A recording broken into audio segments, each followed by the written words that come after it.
बोलो परमहंस श्री योग दरबार की जय। हाँ जी, बहुत सुंदर कहा है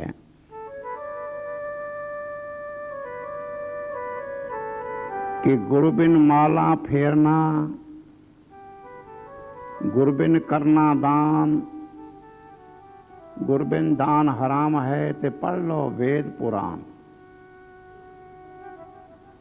कहते हैं जिस जीव ने गुरु नहीं बनाया ना, कहते हैं उसका माला फेरनी हुई निष्फल जाती है। और वो जो अपने हाथ से दान करता है उसका दान किया हुआ भी व्यर्थ जाता है। और जो भजन बंदगी करता है वह भजन बंदगी भी उसको अपने ठिकाने पे नहीं ले जाती। जैसे आप मिसाल पर सुन लो, कौन थे सुखदेव मुनि? कौन थे? गर्भ के योगी थे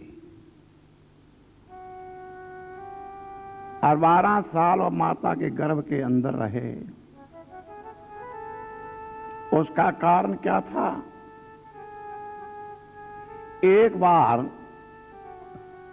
पार्वती ने भगवान शंकर से कहा कि मेरा बार बार जन्म होता है, आप अजर और अमर हो। वह कौन सी चीज है जिससे आपका शरीर जो है बदलता नहीं?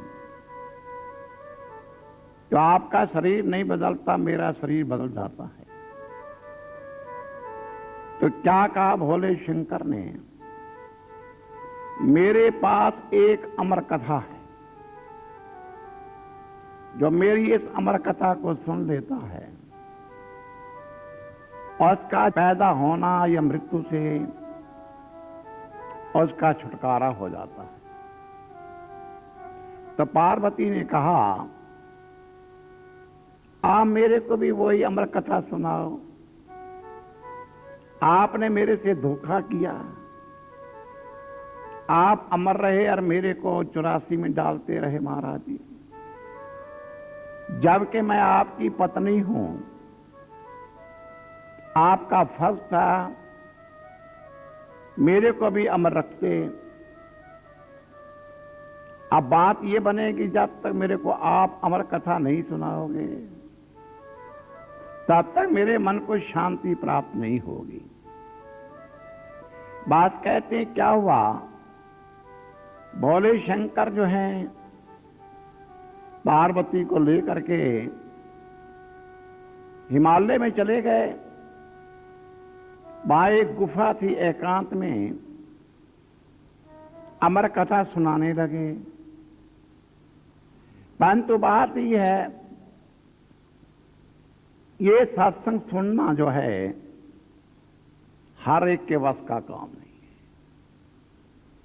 क्योंकि सत्संग में आते हैं लोग बड़े शौक से आते हैं, आते नींद आ जाती है। पहली तो दुश्मन जीव की सत्संग की नींद है।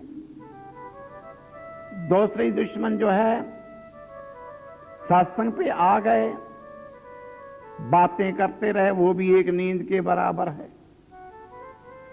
तीसरी बात यह है सत्संग पे आए, सत्संग सुना, बाहर निकलती बातें शुरू हो गई, वो भी सत्संग समाप्त हो गया, वो भी सत्संग उस जीव ने नहीं सुना।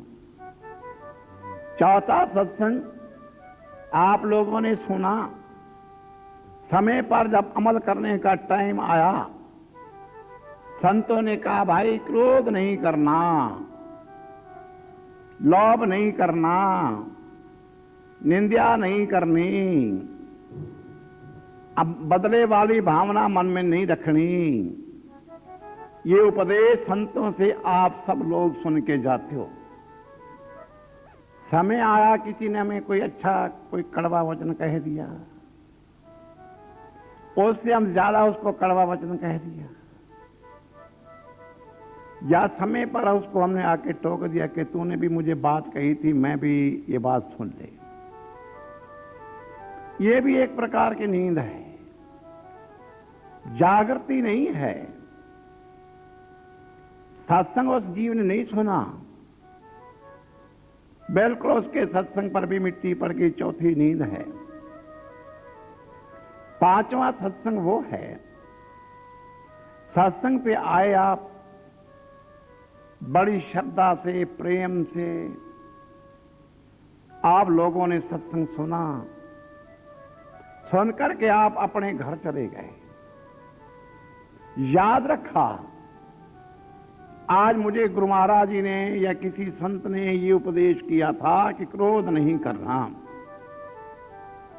या कल्पना नहीं करनी या मैंने किसी की शिकायत नहीं करनी। समा आया, आपको किसी ने कड़वा वचन कह दिया, आप चुप कर गए। क्यों? आपको गुरु महाराज जी का शब्द याद है।